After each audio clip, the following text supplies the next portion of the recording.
Welcome to Signal Processing Laboratory. So in this video we are going to see about the realization of short time Fourier transform using fast Fourier transform. So the short time Fourier transform is a Fourier related transform used to determine the sinusoidal frequency and the phase component of local sections of a signal as it changes over time. So when a signal changes over a time, so in order to find its sinusoidal frequency and phase content, so we are using this short time Fourier transform. So the short time Fourier transform provides the time localized frequency information for situations in which frequency components of a signal vary over time. So whereas the standard Fourier transform provides the frequency information arranged over the entire signal time interval. So the STFT provides the time localized frequency informations.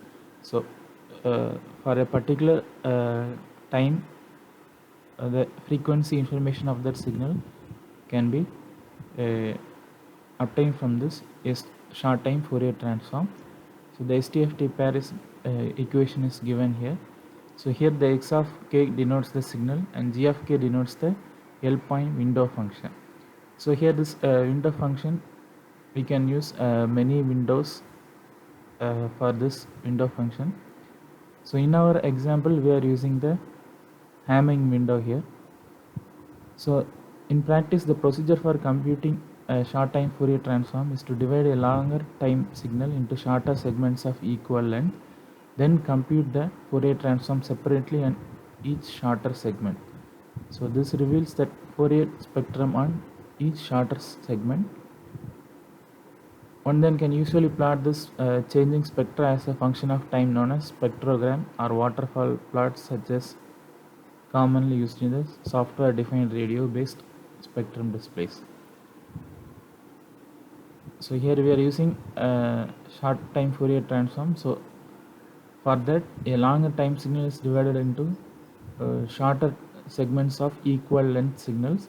Then we are computing the Fourier transform separately on each short segment signal. So this output we will get the Fourier spectrum for each shorter segment. So the spectrum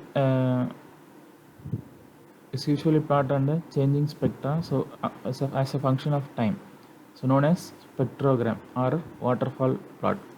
So we commonly use this spectrogram or waterfall plot in the software defined radio spectrum displays. So the full bandwidth display covering the whole range of an software defined radio commonly use this for fast Fourier transform with 2 power 24 points on desktop computer. So in this experiment we have a sensor signal with 100,000 data points and at a sampling rate of 8 kHz. The signal contains two different sinusoidal signals and a random. So the signal contains two different sinusoids and a random noise source. So from the output image we can see that signal in time. So time domain doesn't help much, so we need a spectral analysis by converting the signal into frequency domain with Hamming window type. So we can see the output. So in the output we can see that in the time domain signal, so we cannot find much information. So the two sinusoidal signals are closely packed, so we cannot see any useful information here. So then that's why we are going for the spectrogram analysis here. So let's execute the program. So this is the program for short time Fourier transform. So here we are having two sinusoidal signals and a random noise. So these signals are added together and it is plotted in the plotted as an output. So this is the time domain signal. So we have seen the output earlier where we cannot get any information from that time domain signal. So for that we are going to find the short time Fourier transform. using FFT. So we are using FFT, and we are calculating the window here. So for window type here we are using Hamming window, and then we are calculating the short time Fourier transform, and we are plotting the spectrogram of that FFT output.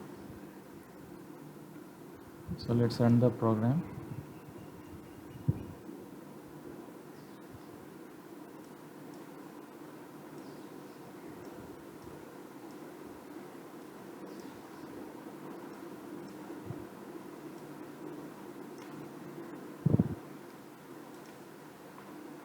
So you can see that the noise is present in the input image, so we cannot get any information here.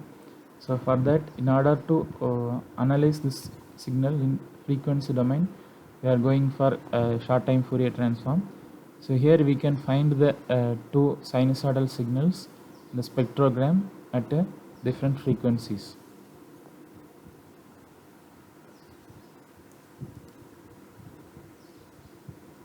Okay, we will see the next experiment in the next video. Thank you.